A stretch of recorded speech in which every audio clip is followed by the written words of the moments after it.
go ahead and turn things over to Christopher D. Connors. I'm not going to read you his whole bio here, but you can imagine why I'm excited to have him here. He is the best-selling author of Emotional Intelligence for the Modern Leader. Christopher is an executive coach and keynote speaker who helps to increase emotional intelligence and prioritize results and build thriving organizations. He works with executive leaders of Fortune 1000 companies, sports organizations, schools, and universities. He's well-versed. We are extremely pleased to have him on board as our guest, as our Mursion Virtual Roundtable speaker today. So I'm going to go ahead and turn things over to Christopher. And I hope this roundtable today for all of you will be both educational and informative. But ultimately, the reason that I love to do the work that I do around emotional intelligence is that all I care about is how do you make it practical in the end? How do we really take a concept that for some people, people that are maybe less familiar with it, think of it in some instances as a buzzword. But what you'll see today is that there's a lot of layers to what EQ really is. And so again, how do we take this concept of what emotional intelligence is and use it to our advantage as leaders in terms of how we adapt and how we lead in the workplace. So I always like to start with a story, and I have a few of them baked in here of leaders that I've identified as ones that in some instances wrote about in my book, and in otherwise ones that I've kept note of, especially during the pandemic, as leaders that have really shined and have showcased what EQ is all about. I'll preface that by saying that I use an acronym, I call it Connect the Chord. And as you'll see, the chord being communications, opportunities, relationships, and decision-making. And EQ is really what powers all of that. And I think the real life story of the man that you see on the screen, Larry Fink, who has since become one of the most successful people in the world. You may know him as the leader of BlackRock.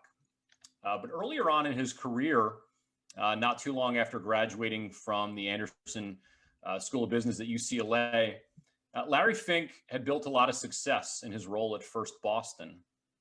But at around 1987, there were changes in interest rates. He made some calculated risks that didn't pay off. And just when he thought he was on his ascent to the top of the financial world, he actually ended up getting forced out in his role at First Boston. And I guess to put it bluntly, he was fired. And so what he had to realize in that situation was, well, how do I adapt and how do I change? He had the idea in his head for a long time about wanting to be the leader of his own organization. So he started BlackRock with a business partner and ultimately built it into the most successful asset management firm in the world in terms of dollars managed in the trillions. And so this quote that you see on the screen here really embodies a lot of what his belief system is about. He talks about having a strong sense of purpose and commitment to help company connect more deeply to its customers and adjust to the changing demands of society. And so the big words that you see on the screen around purpose in terms of long-term profitability, I'm not just here to talk about literal financial dollars. When I think of profitability, I think of it in terms of the impact that that has on the culture of an organization. And so much of how he defined success for his career started with a purpose and a vision for the organization that he has. He learned to adapt from a really trying professional experience in his career. And he's talked very often about how much learning is so important, everyday learning, to continuing to stay on top from a subject matter standpoint in the knowledge of the financial markets, in guiding his company, in building relationships throughout the organization. He's always learning about new people at BlackRock. And so in so many ways, this purpose is really what helps to drive the core of communications, identifying opportunities, and in his case, investments, building relationships throughout the organization, and his decision-making, which has always been able to stay above water and build such a profitable company. So in so many ways, what he has embodied as an emotionally intelligent leader is someone that, yes, is a very wise business person who's been able to make smart decisions, but he's also been able to build really solid relationships within the organization to earn the trust of others. And as you'll see in some of the subsequent slides, to really focus on the little things that make a business successful. So purpose being a huge driver in terms of having self-awareness that leads to having an emotionally intelligent mindset. And so CORD, cord, communications, opportunities, relationships, and decisions. The slide that you see on the screen right now, this actually came from a successful article I'd written several years ago that went viral. And it was so much of the way that I began to see what it means to actually just be an emotionally intelligent person, not just a leader. And so really, these are the qualities that through my own research and business experience and entrepreneurial experience, having written, coached, and spoken at a number of different organizations, this is always what kind of came back to me.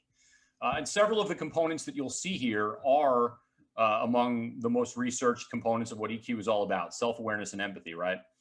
But I also like to talk about having a passion and having optimism, which falls a lot under the motivation pillar of EQ. Adaptability being another cornerstone piece of what emotional intelligence is about. Understanding and identifying your needs and wants, having a self-belief that informs self-awareness. And also that altruistic mindset. One of my favorite values that I see almost to a T adopted by the very most successful leaders that I've both researched, written about, and worked with. A desire to help others succeed, and of course, the desire to succeed for yourself. But an emotionally intelligent leader is someone that leads with empathy, but has a really driving passion, and I would even say a fire, an enthusiasm to see the people in their organization succeed. So a little bit more, again, of the education for those of you that might be looking for a little bit more of kind of that academic rigor behind what emotional intelligence is. And as you'll see at the top of the screen here, the 5 pillars of emotional intelligence, these were what were largely defined by Daniel Goleman's work. And many of you are probably familiar with his eponymous book, Emotional Intelligence, which came out about 25 years ago. And so self-management, social skill, self-awareness, motivation, and empathy being those 5 pillars. And I'll talk about, again, how communications, opportunities, relationships, and decisions really fall under those. And as you see on the screen, the definition of emotional intelligence. And this was really first defined and hashed out. Many of us know it today. Dr. Peter Salovey, who's the current president of Yale University and has done a lot of powerful work in establishing the program that they have at Yale called Ruler.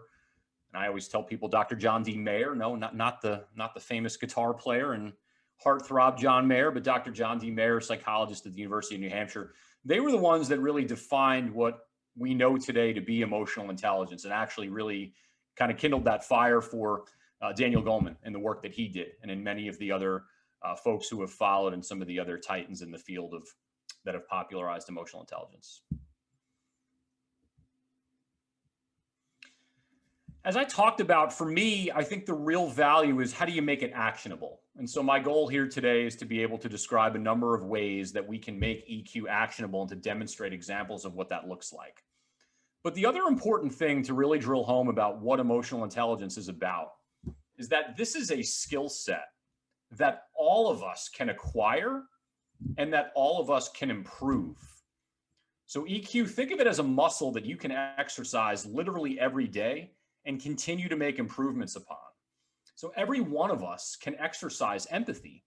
And if you think about what that really would look like and mean, picture yourself in the workplace, getting to really identify and put yourself in the shoes to take the position of another individual and really listen to that person with care and with joy in your heart and to understand where they're coming from. Every one of us has the ability to do that. We can all be self-aware. We can understand what drives us, our passion, our values, things like purpose, and how we want to define success for ourselves. We can all understand our needs and wants. I talked a little bit before about behaving altruistically.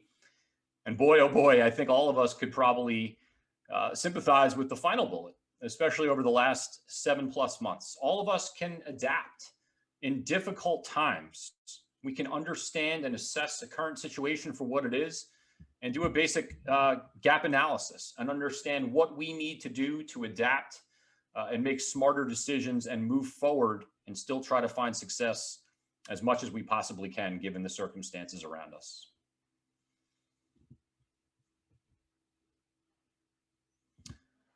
Because self-awareness is such a key component of what EQ is all about, I always like to dedicate a little bit of time to talking about exactly what self-awareness is. And it's really for what most people think of, and you're probably nodding your head here, it's understanding yourself, it's recognizing your own emotions, and how you can then go about putting together a plan of how you manage them.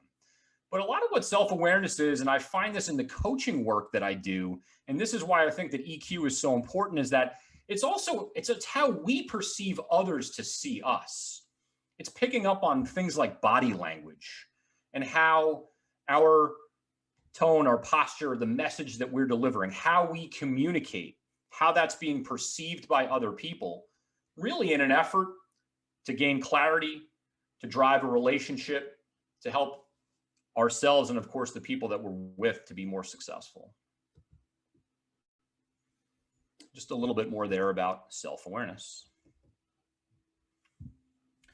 So here you go, guys, a little bit just in terms of the breakdown of connecting the cord between communications, opportunities, relationships, and decisions.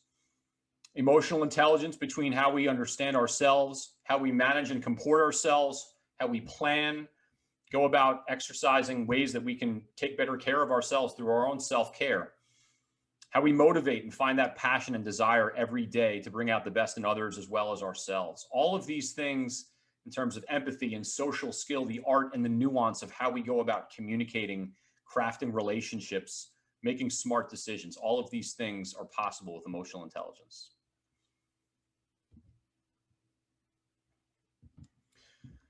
So a big area of my expertise is working with teams. It's working with organizations, and in many instances, it's working with a leader and his or her executive staff and helping them not always to just form a team, but to really catalyze that team and to make them more successful. And in a lot of the work that I've done, I developed what I call hallmarks of having great teams. And so many people, and I'd even ask, and you're welcome to respond here in the chat. I know Jamie will be monitoring that. What would be the first thing that you think of? And it doesn't have to necessarily be exactly through the lens of emotional intelligence, but even if you think about what exactly makes a great team, what are those characteristics or components of what make a great team? Feel free to respond in the chat. While people are dropping that in the chat, and what Steve said, most leaders don't have these traits and are not willing to adopt because it may show signs of weakness and inadvertently hurt their employees or cause others to jump ship. So his question to you, what would be a good way to talk EQ upwards to the top? That's always a tricky one. Yeah, well, I think the voice, and a lot of what we hear in business, right? It's the voice of the customer. It's listening to the voice of the customer. What about the voice of the employee? And I'll actually answer that in some ways with the use of an example or two examples of leaders that I've seen that are absolute experts, one of whom was an expert, one of whom is currently. So Sarah Blakely, one of the most successful businesswomen, one of the most successful business leaders in the world, the CEO of Spanx, literally was able to build that company by soliciting the input, not just of prospective customers, but of the people that she leads. And so she's a very emotionally intelligent leader. One of the people that I actually profile in the first part of my book is that she's always going throughout the organization to understand and get feedback from others. And so I'll kind of answer it in reverse by saying, as a leader, encourage your employees to provide you with feedback. Encourage your employees to speak up and share success stories, share challenges, promote ideas and open discussion. I think as a leader, it's kind of a reciprocal relationship. If we're going to expect that from the people that we lead, we need to empower them and create a culture of openness. And I think to take a page from Dr. Brene Brown, to be vulnerable, to actually have that humility first as a leader, to empower the people that we lead to be able to speak up. And I think that once we create that environment, it really empowers the people that we lead to be open and to be honest and to give very, very transparent ideas, guidance, feedback, and in some instances, maybe even criticisms that are all going to be in an effort to create a competitive and bettering environment. Absolutely. And I would say that is exactly what you're getting ready to touch upon, which is a huge part of, one of the hallmarks of a great team. The other thing that people have put into the chat is trust, common and agreed sense of purpose, respect for each other, coherence, communication, more trust, each person contributing their best and skills from a greater excellence collectively, empowerment, honesty, collaboration, collectively utilizing individual skills in an effective way, desire to work and meet goals, shared vision and purpose, lots of trust, vulnerability. Internal customers are also necessary for success. Selfless and engaged contribution, lots of work about practice and trust, common vision, common goals. Love it. Absolutely love it. And I think that the word vision that Jamie said that I just kept hearing a lot of, vision to me is born from having really keen self-awareness, both as an individual and in terms of an organization being very self-aware. Trust, usually the number one answer, right? And I was curious to see what everyone had to say. And so trust being baked into what I consider to be the number one thing. And I always like to say that it's, for me, it's camaraderie. It's that camaraderie being a mutual trust and friendship among people who spend a lot of time together. So we're in an interesting time, of course, that for many of us, we're no longer co-located. If you weren't previously working remotely, you're now more than likely in that situation. So how do you go about building trust and building that friendship among others? And so we'll talk a little bit in the subsequent slides, but a great example of that is in the feedback that I've received from so many of the organizations that I've worked with. What do employees want most from their leaders? They want someone who is invested in them personally, not just professionally, not just someone who's only there to check in on business results. So camaraderie is built from a leadership standpoint, and think of it in terms of friendship. That friendship helps to establish trust when you take the time to get to know someone, to ask them how they're doing, maybe to ask them how the different challenges are that are going on. And I know for me as someone who's an entrepreneur, a little bit different times to be in an environment where the kids are around and jumping in on Zoom calls, maybe not right now, but in others that I've been on. And so, we're all dealing with competing challenges and priorities. And so camaraderie, when we take the time to really build friendship and to show a personal interest that is very genuine, authentic, and leading with empathy, that's a lot of the way that we go about establishing trust. And that feedback I've typically found across the board, both in my research and with organizations that I've worked with, that employees want to know that the people that lead them, they want to know that they care, not just on a professional development level, but on a personal level as well. Focus and commitment toward the goal, kind of some of that was echoed in terms of shared vision, purpose, but successful teams, successful organizations define success. And so we often see that in a mission statement on the website. So they're very mission oriented, independent in the thought and in the strategy that they bring to the table, but they're able to come together to reach consensus to make smart decisions that are in the best interest of the organization. Talk a lot about the little things. And I think the perfect example of this, I was trying earlier, I was alluding a little bit to the life of one of the great CEOs, I believe, in American history, was Herb Kelleher, both the chairman and original founding member of Southwest Airlines. Herb, he unfortunately just passed away within the last 2 years, but had a really unique style in terms of how he led, and in so many ways became known more for his quirks and kind of the little silly things that he would do that garnered attention in terms of both how Southwest marketed and branded itself, but even ideas that he had early on in the history of Southwest Airlines. He found that a competitor had undercut them on pricing. Just 5 years into their existence, this company, Braniff Airlines, was offering half the fare for flights within Texas. And so Herb Kelleher decided to not actually lower the price of his round trip flights, but what he did instead was offer a fifth of Chivas Regal Scotch to every single person that decided to fly on a round trip flight on Southwest Airlines. So those little things, even if you're not looking to give out prized whiskey to your customers, he also was really good about getting up. He'd get up at 4 o'clock in the morning and walk around the airport and say hi to the people at the gates. He'd walk outside in freezing cold weather and hand a hot coffee to the folks working on the tarmac. So those little intangibles that lead to success, it's why he became one of the most highly regarded leaders. And frankly, it's exactly, I think, so much of what has contributed to that culture, which has led to a profitable year every year of the existence of Southwest Airlines. And I don't know if any of you guys would know this, but every year that Southwest Airlines has been an operating organization, they have been profitable. Of course, as we talked about, a little cornerstone piece of emotional intelligence, so adaptability. And I think adaptability is really simple. It's knowing when to stay the course and knowing when to change. And goodness knows we've all had to modify and change our strategic approach.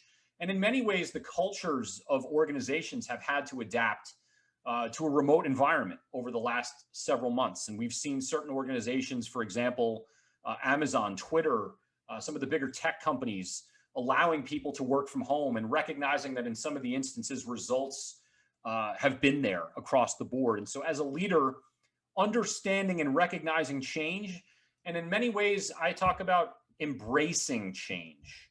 It's inevitable. It's going to happen. So how do you embrace it? How do you identify it and have that self-awareness to know when it's occurring? And then to solicit feedback from the people around you to understand how to manage yourself. This is a coaching maxim. A big part of my life is having played college basketball, and I also coached high school basketball for several years after finishing my college career. And there was a maxim that was universally said within that profession that I would often talk about. There are two things that you can always control: your attitude and your effort. And that, to me, so much of that comes back to self-awareness and motivation when we talk about emotional intelligence. It's coming in with a positive attitude. But more even specifically, I like to talk about maintaining a positive outlook, maintaining an optimistic outlook for the long term. And if you look at successful leaders and successful organizations, even on down days, they're able to maintain a positive outlook for the future, both in terms of what their profitability would be, and of course, what they want for their culture. And of course, all of us can always work hard. Talked a little bit before about one of the most widely respected and successful CEOs in recent history, Indra Nooyi, who was the CEO of PepsiCo. And really, when she came into that organization, they were in disarray. And PepsiCo had really, really fallen off relative to its peers, and in many instances, namely Coca-Cola that we're talking about here. And what she did was inject empathy into that organization and a real personal touch. She did a lot from a business strategy standpoint of introducing new product lines, but in many ways, what she's remembered for, she was revered by the employees at PepsiCo. And it's because of the quote that you can see on the screen. And I love it so much that I'll indulge myself here to read it.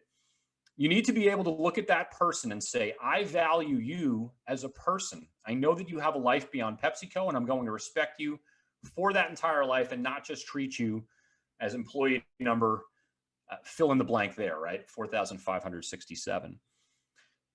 She was able to connect as a leader, not just with the folks on the senior level, but all across the board at that organization, and showed that she valued them. She led first with empathy.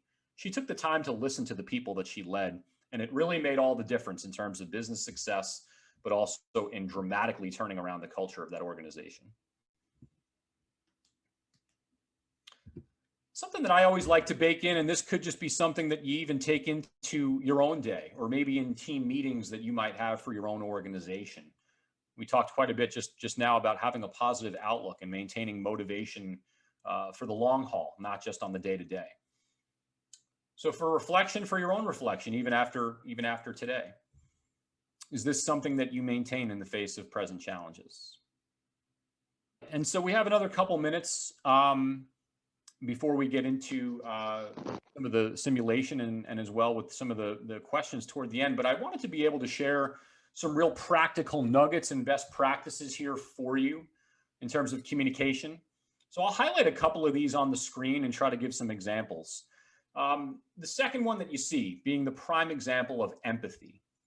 And even by definition, what empathy really is taking the position of somebody else. To really what that means is just meeting them where they are. Connecting on an emotional level, which is so important in a remote environment right now, with everything going on in the world, in terms of not just the challenges someone might be facing professionally, but personally, in terms of needing to manage, not just their job and their role, but their household in many instances, and functioning we're in that work from home environment. I'm sure many of you could probably empathize with just what it's like, in many instances to be spending, most of your day inside the house, to be going from your office or to be going from your workstation at home into maybe making dinner for your children or getting them ready for school or picking them up in some instances, or just going about the rest of your day and how you try to take good care of yourself and meet your goals and objectives. One of my very favorite quotes, another piece of empathy here that really builds a relationship from a communication standpoint. People don't care how much you know until they know how much you care. So I've really tried to get that across today in terms of that humility, that getting to know people and how much that matters. Setting ground rules for your teams, and I can share some more resources with you around that in terms of different, applications and things that are out there. I'm sure everybody has become very well acquainted, if they weren't prior to March, with Zoom, but there's other tools out there such as Slack.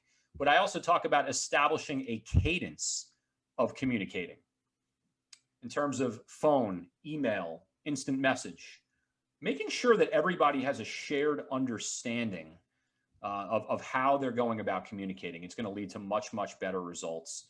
And last on this slide, I'll share is just providing that clarity, best thing a leader can do. But really, communication starts with listening, doesn't it? It starts with taking the time to listen to the perspective of the other people in our organization. And that's about being personal and making things very human.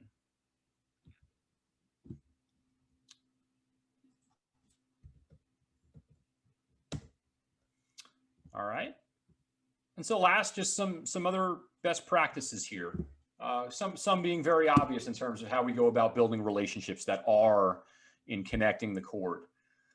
Making sure that when you communicate something, even if it seems really clear to you, get validation for that. Make sure your colleagues understand in exactly the same clarity that you do. And really, that best investment that you're ever going to make is taking that time on a very personal level to form deep connection. It covers the boxes from an emotional intelligence standpoint of the nuance of social skill, of empathy, and really how you go about managing yourself. And last, some kind of do's and don'ts of what works and what doesn't work from a relationship building standpoint in a environment. Again, some of this being a little repetitive, but just personalize. Really, I want you to take away is just to personalize your communication touch points. The second bullet, when I used to do radio work and broadcasting games earlier on in my career, I was doing work on the radio, and my boss always used to say to me, time and score, because people couldn't see the game, so they needed me to remind them.